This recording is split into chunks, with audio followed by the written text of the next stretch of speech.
praktik judi online di tanah air makin merajalela dan meresahkan. Bagaimana tidak, praktik perjudian mudah diakses di dunia maya. Ketua Satgas Judi Online Hadi Cahyanto menyampaikan, judi online telah menyebar ke seluruh provinsi dengan perputaran uang mencapai 600 triliun rupiah. Pusat Pelaporan dan Analisis Transaksi Keuangan atau PPATK, provinsi terbesar pertama yang terpapar judi online, yaitu Jawa Barat dengan jumlah pelaku 535.644.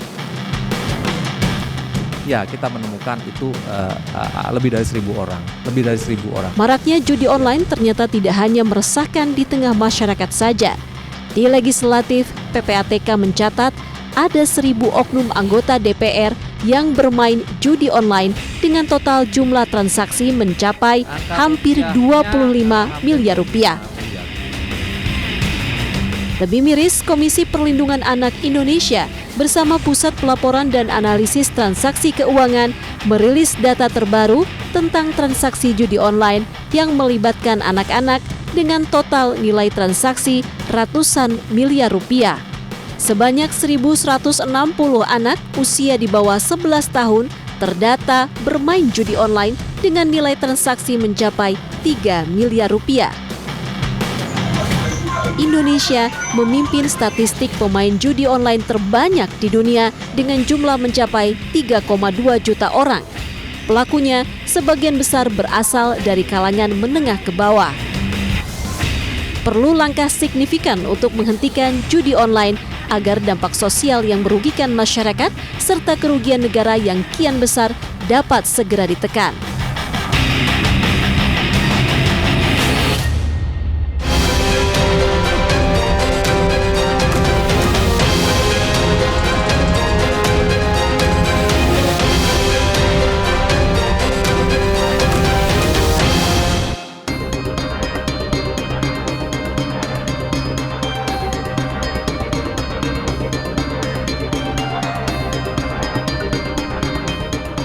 Pemirsa, fenomena judi online kian meresahkan dan menjerat berbagai kalangan serta latar belakang profesi yang beraneka ragam.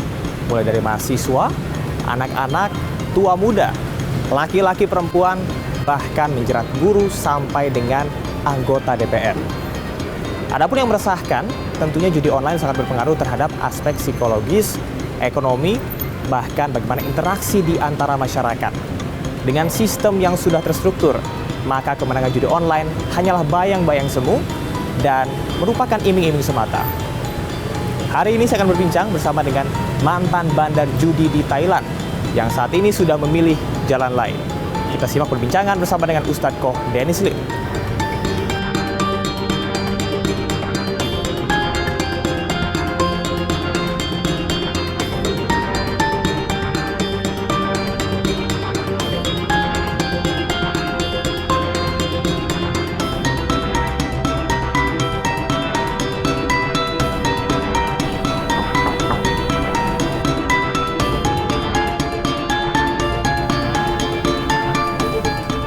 Assalamualaikum, Ko Dennis. Waalaikumsalam warahmatullahi wabarakatuh. Ko Dennis, mohon izin apa kabar?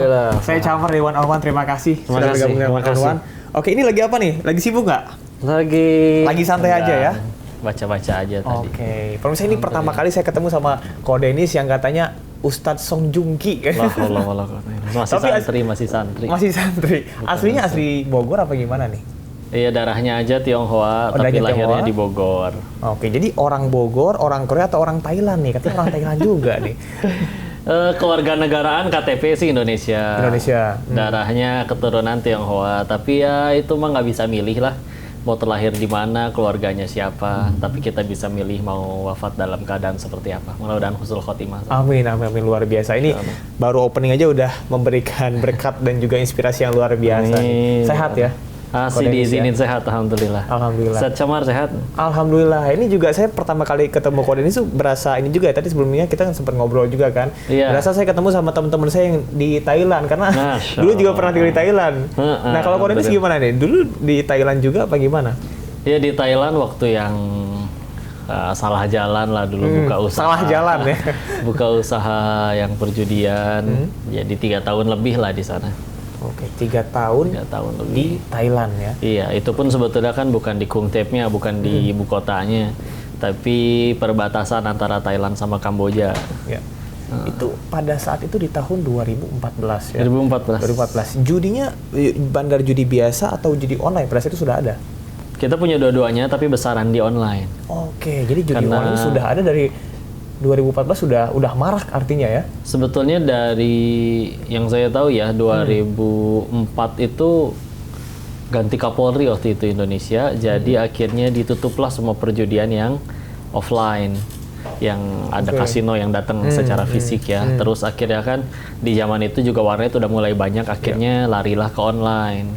Dan 2007 2009 yang paling pertama ngajakin saya ke sana itu dia udah mulai dari 2009. Dan orang yang ikut dari 2010 ke bawah itu biasanya meroket dia. Dari yang contoh sendiri dari yang dia naik motor bebek sampai punya mobil sport gitulah. Kalau udah bukanya yang sekarang-sekarang itu ibarat yang mancing udah kebanyakan ikan segitu-gitunya. Jadi bahkan ada yang gagal atau bahkan sampai nggak balik modal dan lain-lain. Nah terus akhirnya kalau buka di Indonesia itu capek kejar-kejaran. Nah akhirnya mau nggak mau di sana buka ada tempat. Jadi kayak kita nebeng sama kasino-kasino fisik yang udah ada bangunannya di sana. Ya sewa ruangan kantornya. Nanti kayak bayar lah per bulannya berapa ibarat biaya sewa. Kalau suatu saat ada pemeriksaan atau istilahnya digerebek, bisa diakui bahwa oh ini salah satu subunit kami. Karena memang mereka yang buka fisik itu, mereka punya izin untuk yang aman lah, legal untuk di situ. Oke, jadi memang ini masalah perjudian sudah dari dulu ya. Dan Koko akhirnya memilih jalan yang lain nih. Melihat sekarang nih, banyak sekali yang terjerat dan juga kecanduan judi online, bahkan nggak hanya mahasiswa, ibu rumah tangga, sampai anggota DPR. Gimana nih melihatnya? Dulu waktu masih di sana itu, kita bahkan netapin minimal orang untuk kalau buat main ya, orang nyebutnya deposit. Bahkan masih ada yang minimal itu 500.000, bahkan ada yang juga minimalnya di 100.000. Tapi ketika tadi yang buka judi online-nya tambah banyak, pemain segitu-gitunya nggak bertambah lah istilahnya. Mau nggak mau mereka nurunin minimal untuk mainnya, minimal deposit. Sampai akhirnya 10.000 pun mereka terima. 10.000 udah bisa ya? Iya. Pasang slot ya? Iya, makanya kan kalau 10.000 itu kan yang punya kemampuan finansial 10.000 ya mohon maaf anak SMP. Dan itu memperluas rentangnya nggak hanya kalangan menengah ke atas, tapi juga menengah ke bawah juga bisa gitu ya? Iya. Kalau dulu waktu misalkan masih 500.000 ya, si orang yang punya uang adem 500.000 bisa jadi penghasilan dia sebulan 20 juta, 30 juta. Jadi kalah 500 tuh bagi mereka mungkin masih ya nggak apa-apa gitu kan. Kalaupun kalah juga nggak rugi banget gitu. Dan mereka biasanya punya kemampuan mengelola finansial yang lebih baik. Masalahnya kalau dia orang yang uang ademnya cuma 10 ribuan, bisa jadi penghasilan sebulan mungkin 1.500.000 atau bahkan uang jajan dari sekolahnya, dari orang tuanya. Akhirnya ketika itu dipakai, belum tahu gimana caranya ngelola duit, ya itulah masalahnya berkembang dari situ. Dan akhirnya memang kalau bicara kecanduan kan sebetulnya banyak ya. Ada orang bilang kecanduan narkoba, kecanduan apa-apa. Cuman kalau kecanduan narkoba itu orang itu kan ada perasaan di mana saya kan belum pernah nyoba. Jadi nggak kebayang kecanduan itu maksudnya kayak gimana. Tapi kalau bicara urusan duit, orang kan tiap hari berurusan dengan duit. Jadi dia sudah punya rasa rindu, kayaknya punya duit enak nih. Dan dengan peluang main judi ini saya punya peluang dapat uang lebih banyak sesegera mungkin. Ya kan, sehingga kerinduannya ada, keinginannya ada, akhirnya mulai ke situ. Ditambah ya tidak cukup yakin mungkin dengan janji Allah bahwa rezeki itu pasti dijamin. Kita, saya, Mas Camar, semua yang nonton dilarang mati sebelum semua rezeki yang dijanjiin Allah waktu kita masih di rahim ibu kita. Itu kalau kita belum terima semua nggak boleh mati kita. Allah tuh udah ngeplot masing-masing gitu ya rezeki ya. Tidak boleh meragukan Allah. Nah, tentang judi online yang tadi udah disebutkan banyak sekali berbagai kalangan, dampaknya nih psikologis, ada yang bisa gila, ada yang sampai mencuri, artinya kriminalitas juga ikut bertambah dengan adanya judi online ini gitu. Gimana nih kok? Ya makanya ini jalan yang saya pilih setelah berhenti dari sana ya, karena anggaplah misalkan berhenti dari sana terus datang ke kawan-kawan yang masih di sana, bahkan mohon maaf menodongkan senjata gitu, berhenti nggak lu dari bisnis kayak ginian. Kalau emang mereka yang nggak mau berhenti, ya mereka nggak akan berhenti. Saya pulang, dia berangkat lagi judi lagi, atau buka usaha yang sama lagi. Tapi kan kalau misalkan kayak gini jalan dakwah, kalau jadi jalan wasilah Allah turunin hidayah, bolak-balikin hati, ya udah bismillah, bisa berhenti sendiri. Allah yang bolak-balikin. Karena sepertinya sejatinya sebetulnya selagi judulnya dunia ya, memang masih bisa bosen ketika akhirnya dia mungkin belum pernah ngerasain dapat uang besar, baik dari sudut pandang pemain maupun jadi bandarnya. Ketika akhirnya ngerasain uang besar, tapi kalau dirasa uang sebesar itu dia terima setiap hari, ya pasti akan ada titik jenuhnya. Ibarat kayak kita doyan makan nasi goreng. Nasi goreng yang sama disajikan selama setahun penuh, sehari 3 kali, pasti bosen. Pasti mual juga. Nah, ketika akhirnya misalnya dia dapat, besar ya, dapat 80 juta, tapi terima coba 80 juta itu per hari. Lama-lama kesenangannya akan berkurang. Ketika kesenangan berkurang akan, ya itulah rakusnya manusia. Ini menarik. Apakah artinya Allah juga cabut kenikmatan kita untuk mendapatkan uang itu? Mungkin bagi orang yang sangat berusaha, punya uang 80 juta, kayak wah luar biasa. Tapi ketika itu kan kita merasa biasa aja, bahkan bosan. Pernah nggak sih kok merasa hidup tuh hampa? Iya, awalnya kayak begitu. Awalnya justru itu titik balik. Iya, karena kan sebelum ke sana jujur memang ada ujian kesempitan rezeki ya. Ada kondisi waktu itu ya ayah sempat sakit, usahanya gulung tikar, ada utang yang tidak sedikit nominalnya, anak pertama dari 4 bersaudara. Jadi itu ujian kesempitan dan ngerasa kayaknya punya uang banyak itu enak ya. Sehingga ketika akhirnya udah di sana pun kami sampai di satu titik kesimpulan bahwa orang yang pada pengen kaya tuh kayaknya alasan utamanya satu, yaitu ya mereka belum pernah kaya aja. Mereka belum pernah rasain kaya. Karena orang yang udah pernah benar-benar ngerasain kaya, ya dia sadar betul. Dia bisa beli 1000 porsi, bahkan bisa beli 1000 restoran. Tapi dia sadar perutnya cuma buat 1 porsi. Tapi kalau orang yang belum pernah kaya kan, kayaknya itu makanan daging senikmat itu luar biasa. Padahal kan tempe bacem yang nyaris basi, sama steak tenderloin yang harganya jutaan.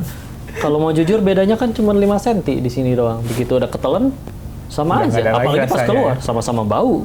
Nggak ada makanan, kenapa makanan mahal begini? Oh iya, nanti keluarnya wangi. Nggak mungkin, tetap bau. Makanya sampai ada istilah OKB, tahu nggak? Orang kayak baru ya? Orang kayak iya, karena belum bukan baru lagi. Jadi akhirnya penasaran apapun dilakukan, karena menurut dia, kaya tuh senikmat itu. Bagi yang udah di sananya, ya salah satu fakta yang saya dapati di sana, waktu akhirnya jenuh ya, udah dapat segini banyak, awalnya seneng, tapi kok lama-lama biasa aja. Mungkin saya cuma kurang kaya. Akhirnya gaul sama yang lebih kaya. Ternyata di sana masalahnya lain lagi.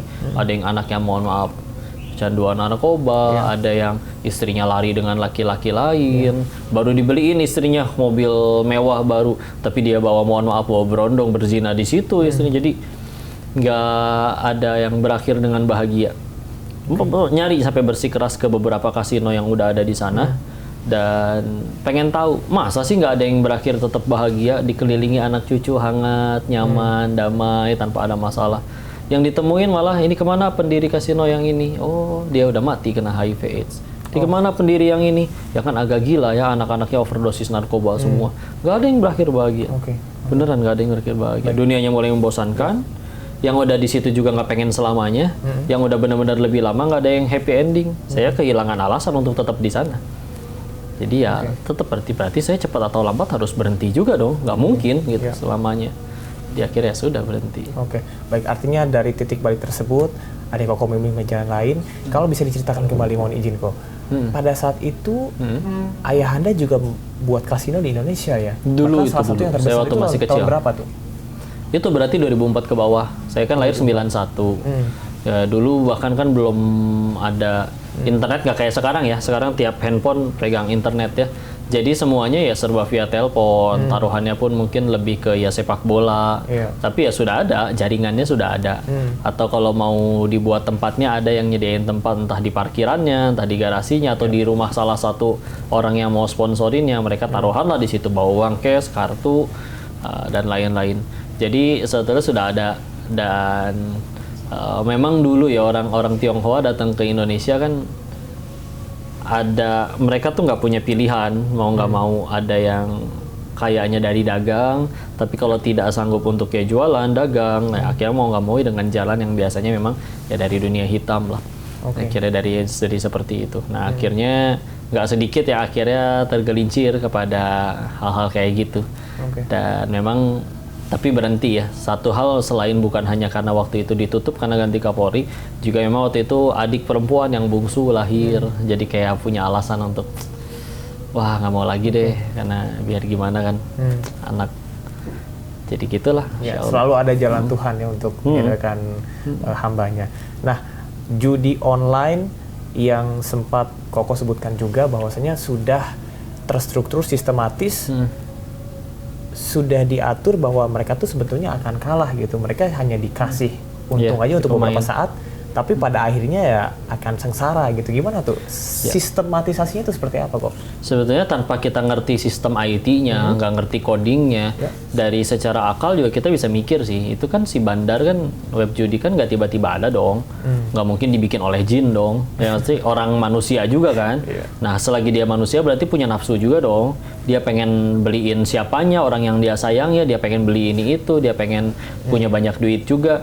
Maka, tapi dia punya mungkin sumber daya yang lebih besar atau kecerdasan yang lebih tinggi, dia mikir, gimana ya caranya supaya saya selalu untung, saya selalu menang. Ya itulah yang dibikin web judi. Dengan sambil menawarkan, oke mungkin orang lain bisa menang. Tapi kalau dari 10 pemain 2 kalah 8 menang, mohon maaf kebalik, 8 kalah 2, 8-nya kalah, yang menang cuma 2 orang, berarti kan sebetulnya si bandar itu nggak pernah kalah. Itu yang menang gimana? Kan ada dari yang kalah pemain-pemain lain untuk ke dia. Dan si yang kalah ini sebelumnya merasa ya pasti gue yang menang gitu. Selalu gitu, dia suka ngerasa kayak nggak usah gue main judi ya. Dulu kalau misalkan ada syuting, kalau ada inget dulu di TV tuh suka ada kayak berhadiah ya, kirim kupon undian. Se-Indonesia juaranya cuma 1, tapi tetap aja ngerasa siapa tahu, siapa tahu gitu ya kan, adu nasib gitu ya. Iya, akhirnya kayak begitulah, akhirnya kecemplung dia. Oke, baik. Kok ini berbicara tentang judi online yang tadi ya sangat masif ya, bahkan sampai sekarang gitu. Nah, kok ada nggak sih hal-hal yang menjadi krusial yang perlu diketahui oleh masyarakat sekarang gitu, terutama yang sudah kecanduan judi online? Apa yang pengen Koko sampaikan? Iya, satu hal yang pasti, rezeki itu udah ada yang jamin ya. Kita mau pakai cara halal, mau pakai cara haram, kalau kata Allah di bulan itu rezeki kita misalkan anggaplah 100 miliar. Maka di bulan itu mau pakai halal, mau pakai haram, tetap dapatnya 1 miliar. Nggak mungkin nggak. Kita mau udah terkapar di ranjang, kata Allah masih ada rezekinya, masuk pasti lewat infus. Cuman kan bedanya, kita ada yang dapat 1 juta, tapi dengan cara halal, berarti dia dapat 1 jutanya plus pahala. Tapi ada juga yang dia tetap dapat 1 juta, tapi dengan cara haram, berarti dapat 1 jutanya plus dosa. Jadi kan sama, nominalnya nggak berubah.